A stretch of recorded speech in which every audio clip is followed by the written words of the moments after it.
Parshas Chayesara, I called it, I think in the text that I sent out, the next generation. Yeah. And the reason why it's quite obvious, we see that with the exception of the first part of the Parsha, there's a major transition. And the truth is, even the first part of the Parsha, which is the burial of Sarah, to some extent, is preparing, right, for that passing of the generation. Avraham kind of is dealing with this technicality of Kvura. And once that's dealt with, he's already dealing with, okay, now my son needs to find the Shidduch. Right? So, when there's no JLIC, how do you meet people? So you have to send people like far away, right? So there you go.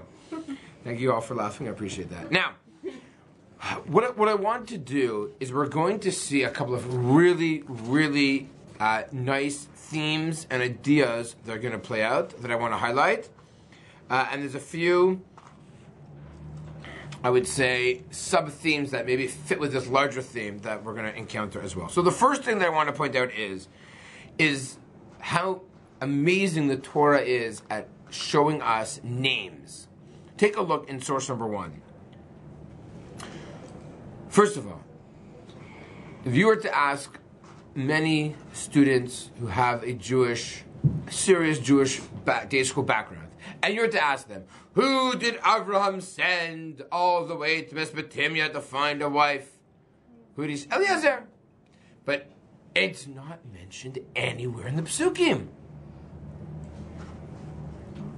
Instead, he's referred to as Ha'eved. Answer: why? What? Why did the Torah? If it's Eliezer, we've met him before. He has a name. Why doesn't the Torah write down his name? What's the answer? Isn't it praise to him? Sorry? Isn't it like a shadach to Eliezer? Very interesting. Why are you saying that? Because Eliezer, I think there's a midrash that Eliezer wanted his own daughter, but he went as Eved Avraham. He didn't have. Okay. If by going as an Eved Avraham, what does that imply? Here you go. What does that imply? And no ulterior motives. Like he's going for Avram's. That he's a shaliach for Avraham, right? Good. And Eved means the servant. So if I send somebody, we know, by the way, that according to Jewish law, according to halacha, Avraham wants to divorce his wife, whose name is Sarah. Avraham gives Ruvain the get, and Sarah receives the get from Ruvain. So Avraham is now divorced from Sarah upon her receiving the get. A shaliach, a messenger, is just an extension of that first person. They do not have any self-identification. So we see already that in the next generation, meaning why isn't Avraham going? He's too old. It's not good for his back. You know what I mean? Like, he wants to stay local. But really, what's so funny? He's essentially saying that it's him that's going. Right? You follow? Meaning, it's a shaliach that's technically going, but that's a technicality. Really, we have to look at it as if it's Avraham that's going. And I think that's why it's going to be very important. Okay? So again, Eliezer or Eved Avraham loses all sense of self-identity. That's what the Torah is saying. He is not going as an independent agent. He's going as a totally dependent agent. With that, let's go on. Pasuk Bet. Vayom Avraham elav dozakan beitzo b'moshe b'chol asher lo simya yadcha tachas rechi. He makes him promise. There's actually a very interesting phrase here that takes place. Take a look at this change of phrase. Vashpiacha b'Hashem lokeh shamayim v'lokeh art asher lo sikach isha livni mi b'nos hakanani sher anuchi yoshev b'kirbo. Says Avraham, no one local, and only one out of towner. Now, why? Why? Why go out of town? Now, this would be very important. Why is Avraham insistent on his son marrying someone from out of town? Spread his word. I don't know. What do I spread his word? Like bring Hashem to corners of the earth. I don't know. But we're careful though. If that's true, where are they going to live? They're living local, right? They would have stayed there. They would have stayed there. So we don't know why. there's going to be a very important reason why. Let's move on. Ki el artzi ve'el moladati telech. Go to my land and to my birthplace. What does this sound like? When you hear these words, what does it resonate with you? What does it remind you of? Lech lecha. Lech lecha me'artzecha u'mimoladetcha. V'lekachti shalini Yitzchak. Go find a wife for my son Yitzchak. Now, very quickly, Eliezer says, well, I have a question. Like,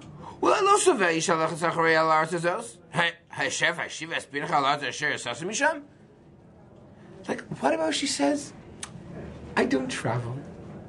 I don't want to go anywhere. It's not good for my nails. So then she's not good for him. It's not good for her. And yeah, I want to stay local. I'm with my mommy. I don't want to leave my dad. Right? I don't want to come to my in-laws' house. I don't want to go where they live. I want to stay here. And look at the phrase, though. Ashiv es birchashu yasasa misham. Is this a funny phrase? Will I bring your son to the place, to the land that you left? What's the emphasis here that he's saying? There's an emphasis on Yosef leaving. That Avram left this place. Meaning, Avram says, get someone from that place to bring them back. And he says, what happens if they want to stay in your former abode? What's his response? He Shama pen tashiv es b'ni Shama. Shama, out there, Gullus. Hashem Elokei Hashemayim. By the way, we see there's a change in Gimel to Zayin. You'll notice that, right? Gimel is Elokei Hashem Gel Haaretz, and Hashem now only says Elokei Hashemayim. For another time. Asher lagachtani mi beis avi umi eres moladet yesher diber livasher nishbal li le'mol zarchat and ezar zazos. Hu yishlach machol fanecha lagachti isha livni misham. Im lo savei isha v'lalachas acharecha v'nikesi mishwa sizos rak as beni lo seishev shama. Shama, there, not there. God told me to leave my place from homeland and to come to the promised land. All right, that's pretty clear. Like that's a pretty clear message. There's no like, oh, you sure? Oh, he's pretty sure, right? This is emphatic. This is definitive. This is laser. Fine, make a promise. Now, what does he take? Again, look at how the personality is totally Eliezer's not even taking his own stuff with him. It's all from Avraham, which I understand, right? So he's bringing in these 10 camels. Avraham gives him all the great things. Who is Nahor in connect to Avraham? It is Avraham's brother. So he's going to, really, this is like named after the family, right? Okay.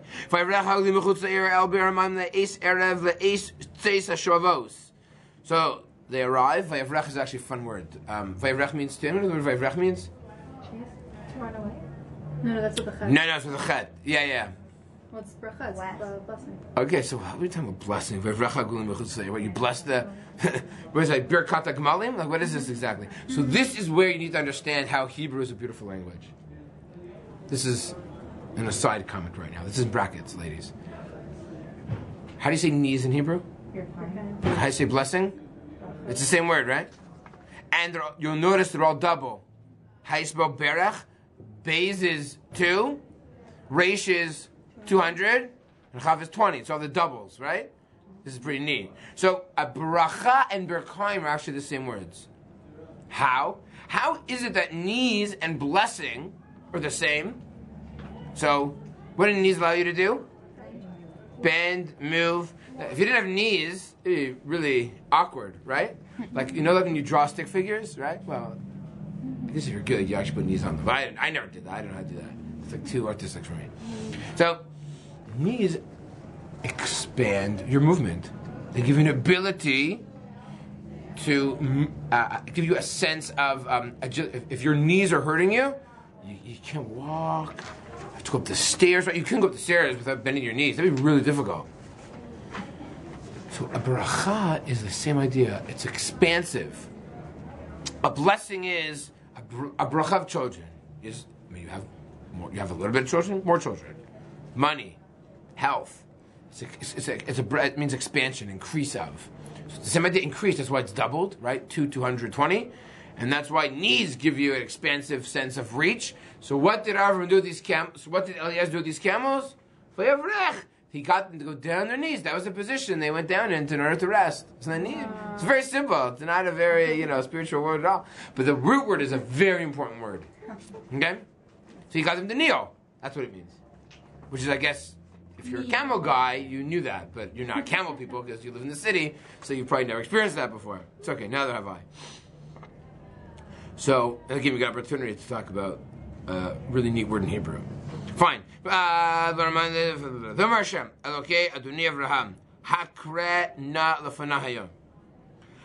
Eliezer offers a tefillah, and he says,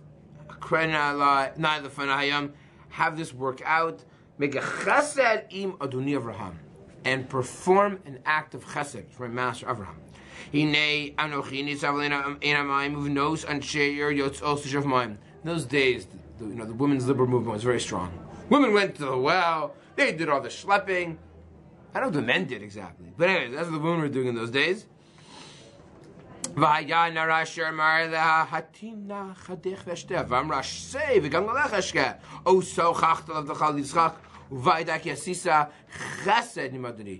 a look at how many times Eliezer talks about kindness for Abraham.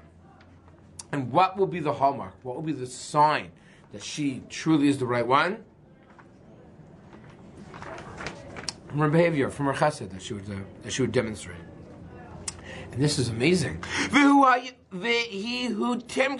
He's barely finished speaking.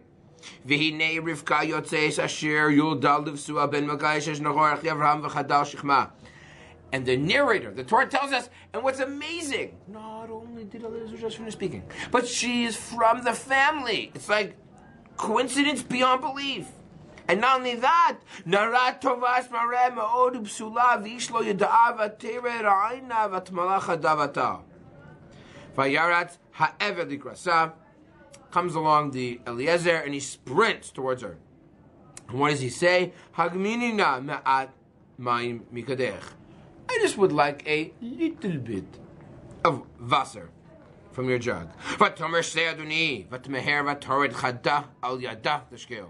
She says, please, my master, drink. She hastily lowers her jug that she had in her hands and provides water. Not only that, but also for your camels I will draw water ad im kilulishtos. And she does this with expediently. I like that word. How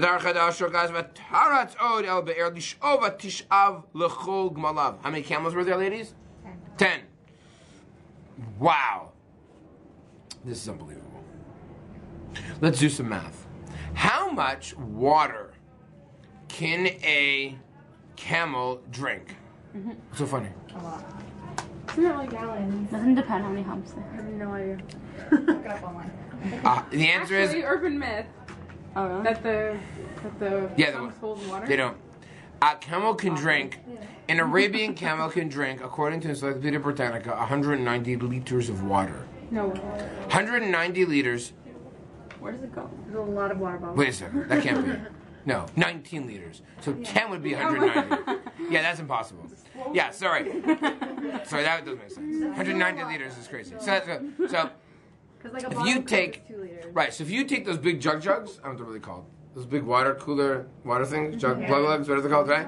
So those are, I think, 17 or 18. So imagine, so she had to do that basically 10 times back and forth in order, again, I don't know how big, she was like, so again, I don't know how big. How did she carry all that? Okay, so Bali told us that she wasn't 3 days.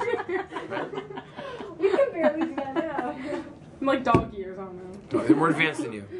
So, Bali told us would actually say she was 11. So, Still. why? I don't know, you're 11. I mean, they roll. Works at a young age. The amount of water is a really, really a significant amount of water. There's no question. But so there's two issues here. One is the physical amount of water schlepping that she needed to do, but I think there's another underlying principle. But to appreciate that, you did turn the page.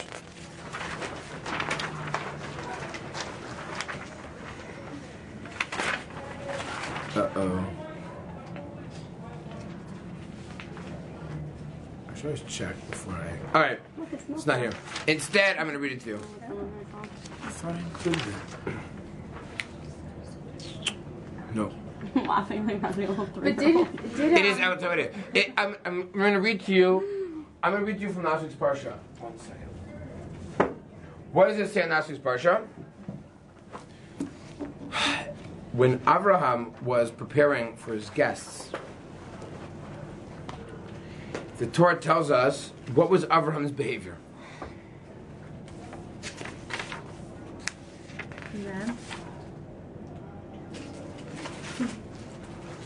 Vayarat likrasam. He ran to greet them. Mi pesach vayishtach vayitzav aduni.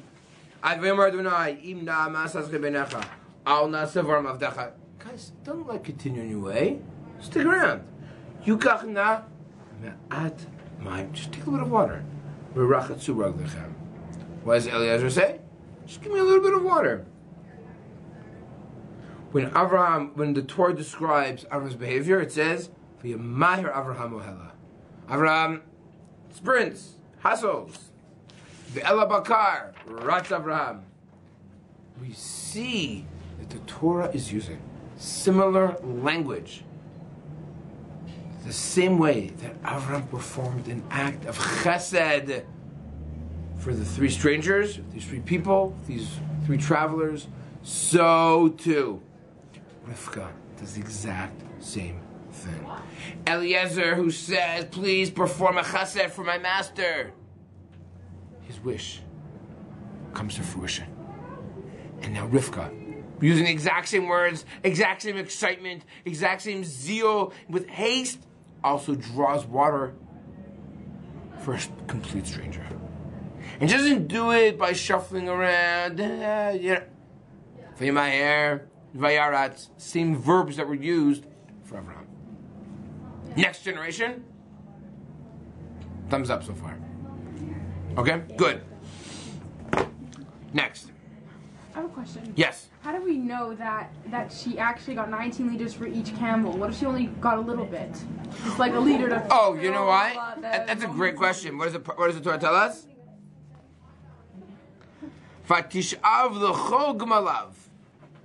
That she drew water for all the camels. Oh, ad im kilu lishtot, until they finished drinking. Pasuk yutet. So. Oh, it's not you. That's all not. Now, I'm making an assumption that if you travel from Canaan to Mesopotamia, you're pretty thirsty. I mean, I think that's a fair assumption. It's a pretty long, hundreds of kilometers, right? So, yeah, they left from Beersheba, right? They're in Beersheba, That's far. which is south, right? So you gotta go all the way up, Yeah, nice and and all the way in, yeah. So that's. You're thirsty. I'm even thirsty. Just thinking about it. Okay, fine. Good. We're good? Now, next. What's fascinating, I think, is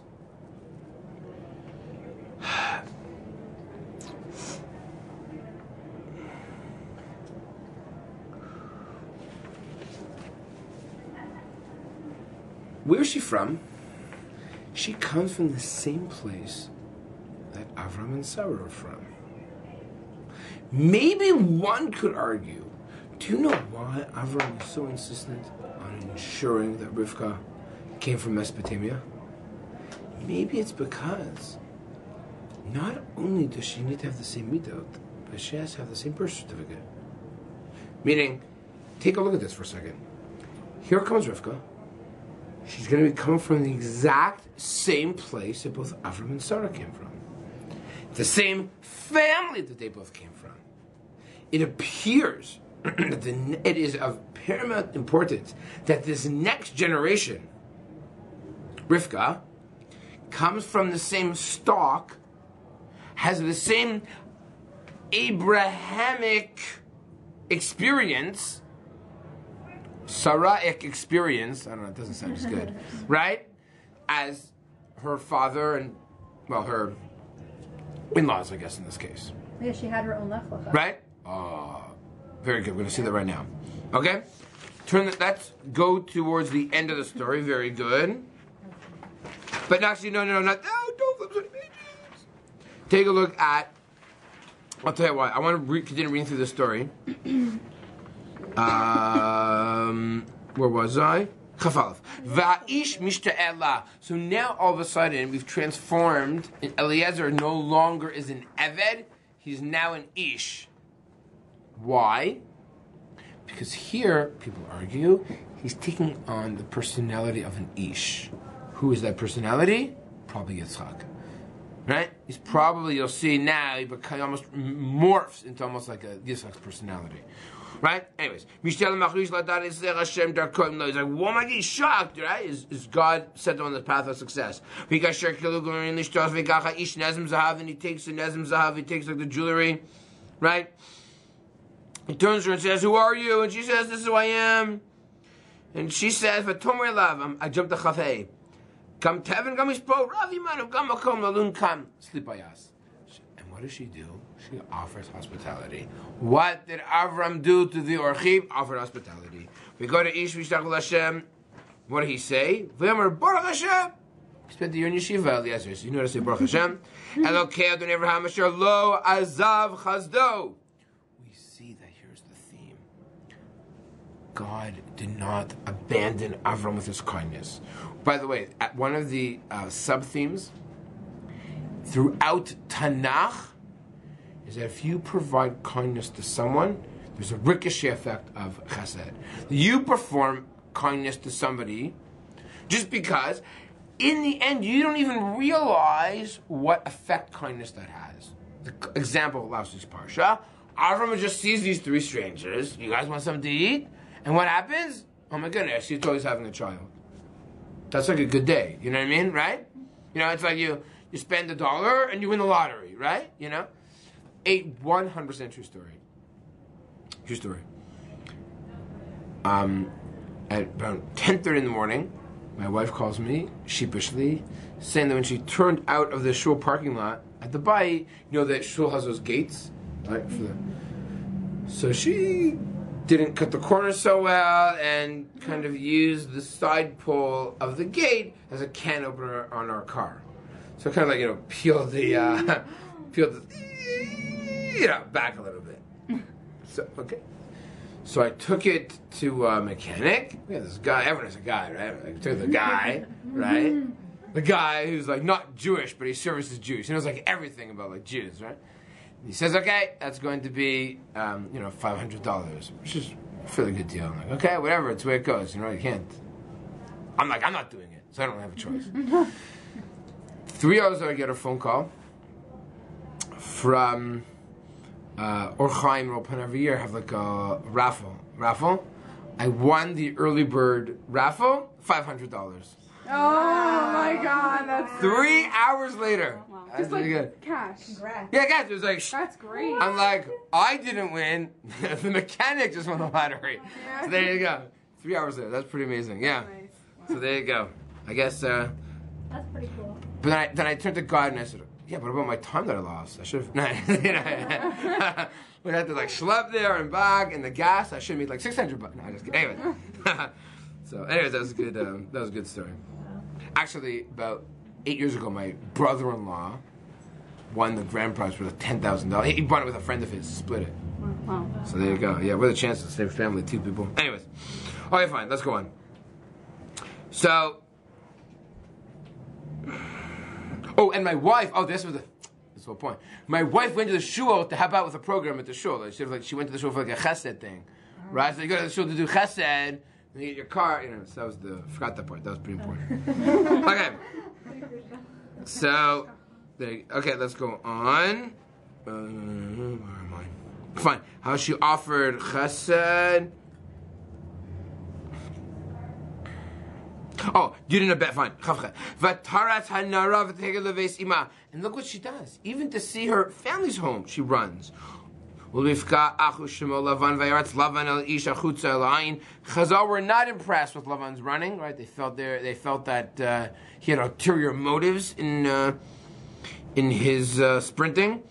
Right? And Chazal said, he noticed the glitter, the glint. The glint? Bling? The bling, thank you. That was what I was looking for. The bling, thank you. That was what I was looking for. The bling, right? I think glint is a Glint verb. in the eye. I think it's a verb. Oh my god, I don't like that. It's a real word. Like No, bling. I was going to say bling, thank you. That was what I was looking for. Notice the bling, notice the shine, right? Notice the... And what does he do? And then he hears what Rivka said. This is what... Okay, then he gets all excited. Baruch Hashem, lama samad b'chutz, come inside. Fine. He comes inside, yes, very frum. Wash your feet. Eat with us. I can't eat. I got to tell you what happened. He kind of goes through the story, a couple of changes which I don't really want to deal with. Okay. And look at Memtas. I'll skip down. Vata. Im yeshchem osim chesed v'emes es adoni higiduli im lo higiduli v'efna yamino asmo. Guys, tell me the answer. Shidduch or no shidduch? No shidduch. I'm out of here. Vayavan lavan yisrael v'yamru mashem yatzah davar.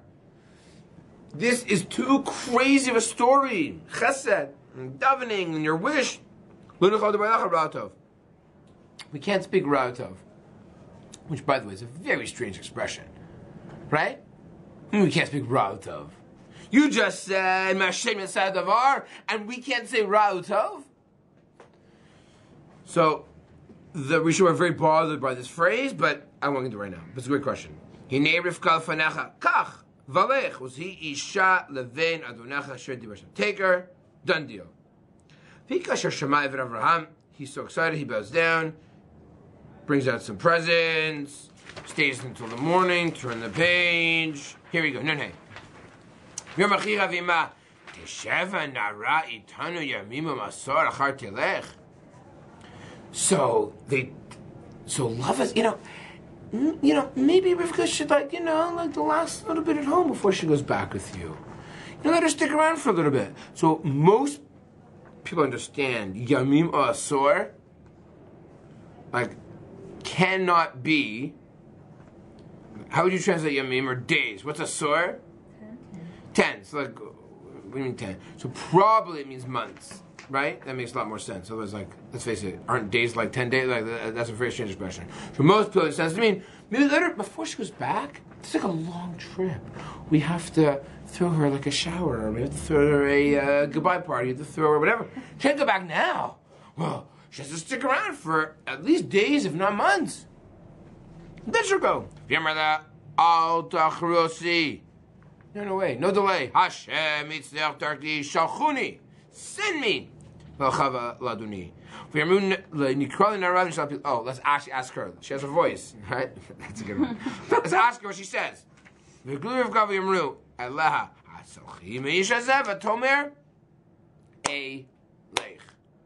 I will go. So we made reference to made reference to Lech Lecha. This is the Lech Lecha, right? It's almost like a self-imposed Lech Lecha, meaning. Just like God told Avram Lech Lecha, if me'Hashem yatzah hadavar, it's almost as if God is telling her Lech Lecha. You follow? Meaning, if Hashem yatzah hadavar, and if someone's like God's commanding, it's really Eved that's commanding, but it's almost as if she's imposing on herself this Lech Lecha, which is very similar to the whole Avram story. She can't go by herself. She needs, a maiden.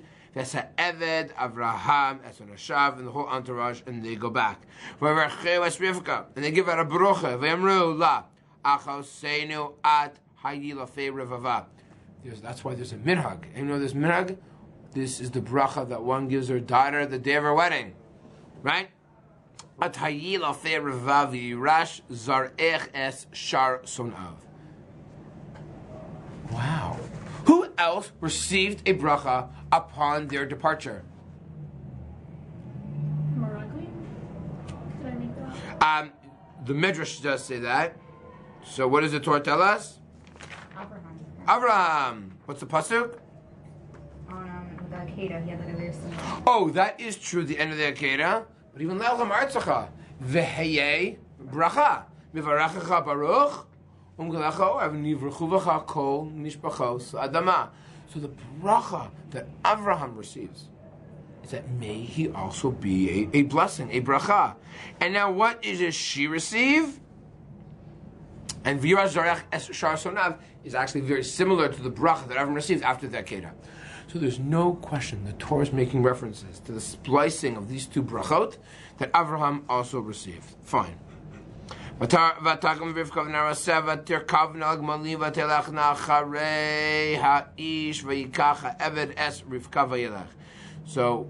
by the way, you notice this play in words here. Who's Achrei Ha'ish?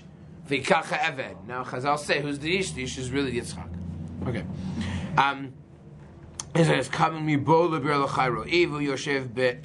who else comes from Be'er L'chai Ro'i? Hagar is connected to Be'er L'chai Ro'i as well. That is source number 7. Source number 7. Look at the end when Hagar is chased out by Sarah. She finds herself where? Look at Yudalid. Okay, Karat Laber Hazos. Sorry, okay, Laber Be'er L'chari Hine Ben Kadesh Ben Barat. That we see that both Ishmael has this interaction at Be'er L'chari, and so does Yitzchak. And it's interesting; they're always by the water. It appears that if you ever want to meet your shidduch, right, go to the well. You know, a good place to meet guys. Go with the pond. I don't know. Maybe that's what it's trying to tell you. Pond at York University. Maybe God. I don't know what they're trying to say. I think the pond on center. I don't know. Yeah. Go to the Kinneret. I don't know what they're trying to say. But the Tovli of back then. the Tovli. Right. Okay. Good. That place is crazy on Wednesday Shabbos. Wow. Enter at your own risk. Okay, fine.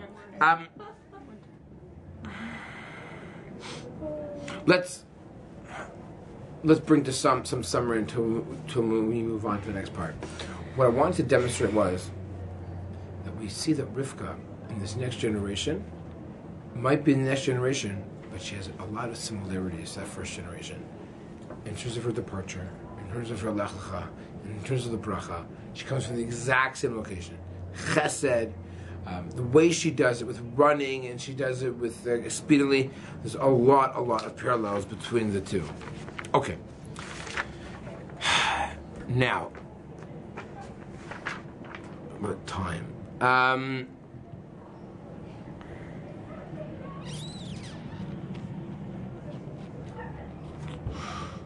Let's do this. There also are a lot of parallels that take place with Rivka to even the Gan Eden narrative. Because to some extent, what takes place in Gan Eden, I don't like to use the word tikkun, but the rectification of what happened in Gan Eden, to some extent, becomes rectified with this next generation. Let me explain. What was the ultimate failure of Adam in Gan Eden? What did he fail to do? Sorry? Wait until after Shabbos to... No, what did he fail to do? Gan Eden, in the Torah. What did he do?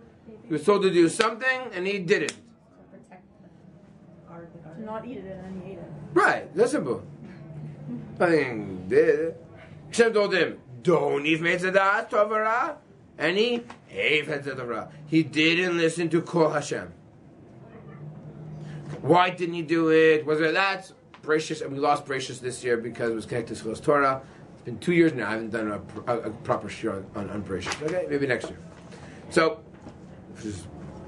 Bereshis, if you understand the first few prakim Bereshis, the rest of the Chumash makes sense. Clearly, there's a foil. The themes of Bereshis just spill out throughout the rest of the Torah.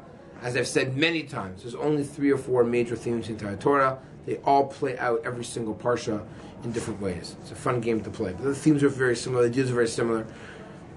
So, for example, even the theme of a tree, Tovara, play out a lot in our story as well.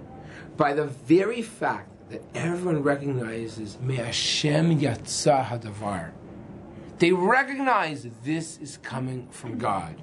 To some extent, that was a failure of Adam. Adam didn't recognize that there's a voice of God that exists. We see that Yitzchak and Rivka and this next generation do. A lot of different references as well. That's why I highlighted the issue of Tovara. What's going on? Tovara. Again, they recognize, by the way, what does Tovara mean? Subjectivity. They recognize that there's objectivity involved in this shidduch. It comes from God. God determined that this is the way it's supposed to be, and therefore we need to bring it to fruition. What happens at the end of the day on Har Moriah, last week's parsha? Avraham listened to Kol Hashem. God told him to do something, and he listened. That is, again, this notion of not of listening to what God tells you to do, which is why you'll appreciate source 20. Source 20 says, where did it come out of? Rabbi Yeshua ben Bar Nechemya b'shem Rabbi Chenia bar Yitzchak mehar HaMoriah yatsa. Huh? What, there's like a broadcast frequency from Har Moriah? No. It's trying to tell you that at Har Moriah, Hashem listened to God. Hashem yatsa hadavar. That is why the bracha that Rivka receives before she leaves is the bracha both from Lech Lecha and the bracha after the Akedah as well. Because Rivka in this next generation is continuing the themes of listening to God and what God wants. And this is really played out in many different areas, which is what I wanted to highlight. If you take a look at source 16, what is Avraham told in a form of a bracha after the Akedah? Look at the end, right? V'yirash zaracha et shar oivav. What is the bracha that Rivka received before she departed? What? It's the exact same thing, no? One word, except for one word. Oivav or sona. Fine, but it's the exact same thing. Right? Is that amazing? So we see the Torah intentionally does this. That Rivka is receiving the bracha. That Avraham, or actually, I actually want to put something more important. It's not that she's receiving the bracha. If I'm being really specific, it's when someone says v'heyeh bracha, what does it really mean? Let's go back to the word bracha that we said in the beginning. Heyeh bracha is that may you become the source of a bracha. When Malki Tzedek goes to Avraham and says, "O Malki Tzedek melech shalem hotzi lechem v'yayim huchen helayon," and what does he do? He gives a bracha, ubaruch magen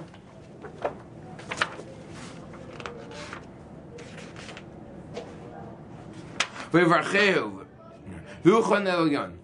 Baruch Avraham le'elayon konesh shamayim v'aretz. That is a fulfillment of Lech Lecha. When someone turns to Avraham and says, "You are a source of blessing," what is Avraham told about Lech Lecha? Heyeh bracha, may you become a source of blessing. That's the bracha. When Rivka left, when Rivka was about to depart, they say Heyeh. Also, that language is a very similar verb. What is it? I don't remember. I only read it 10 minutes ago. At hayi la'alfei reva vayirash zarech. Again, it's a sense of it's both going back and into the future. Okay, so again, these themes are often reoccurring throughout the Chumash and trying to, shall we say, demonstrate to us what the hope and the promise and really the purpose of the Avot and Imahot are. There's supposed to be a source and a conduit of a bracha, because what happened to Adam after he sinned from Gan Eden? He was expelled and the ground was cursed. So the opposite of curse is a bracha. The arur Adama bavurecha. Bitzavon tochlena kol yemei chayecha. V'kotz tedadar tatzmeach lach. The ground was a curse. They brought a curse to the world. The behavior of Adam, by the behavior of Chava or Isha, they brought curse to the world. The purpose of the Avot and Imahot are to bring bracha to the world. And how do you do that? You listen to Kol Hashem. What did they fail to do? They failed to listen to Kol Hashem. They were exiled. They were banished from a place that is Gan Eden. The purpose of Gan Eden, that there's more mitzvot in Gan Eden. Oh, isn't that interesting? It's Shemitah right now. There are more mitzvot in Eretz Yisrael. When you're banished, that's called galut. Exile. You're fewer mitzvot. We have fewer mitzvot here in Toronto. Right? We live in Chutz La'aretz. We are exiled from God. Being exiled from God is tantamount to death. Fewer mitzvot. Mitzvot are about relationship, a lower level relationship. That's the way it is here in Thornhill. Or York University, wherever we are. Right? And I think that is what, these are the themes that we have to be very much attuned to as well. And so I think when we talk about the purpose of the Avot and Imahot, and what's the purpose of us, what's the purpose of Bnei Yisrael, if the world started with bringing curse, with bringing a klala, our purpose, as that's supposed to be, to bring a bracha to the world. And that's why you'll appreciate when you make a bracha over food, Baruch Atash, we're to some extent increasing the God awareness. That is our purpose. So not only that, we're supposed to be a conduit of bracha, that people are supposed to say to us, wow, you're such a wonderful person. That to some extent is the fulfillment of Heyeh Bracha, of Avraham Avinu. That's the idea of making a Kiddush Hashem. That people sanctify God's name, sanctifying Judaism, bringing goodness to the world. That really is what we're all about, and that is the process. And how is it done? This parsha, we see it through Chesed. That we see what Chesed can really do. Chesed can bring a sense of goodness and kindness, and also blessing and bracha to the world. And that's this idea of this next generation, the generation of Yitzchak and Rivka, needed to continue what their parents did. I didn't really focus on Yitzchak too much, but okay, for another time. Focus on Rivka. It's okay. Women are important. And we hope that through that, it's supposed to continue the progression and this family that needs to be nurtured and cradled specifically and only in Eretz Canaan. This family cannot be brought up in Chutz La'aretz because that's Shama, that's out there. Not only from a geographical perspective that it's not in Eretz Yisrael, but there's going to be certain behaviors that are going to be deemed inappropriate in Chutz La'aretz. We'll see that a lot by Esav. We'll see that a lot by different people's behavior throughout parts of Chumash, but for another time. Thank you, everybody. Really, it was great. Thank you all for coming. Next week, same time, same place.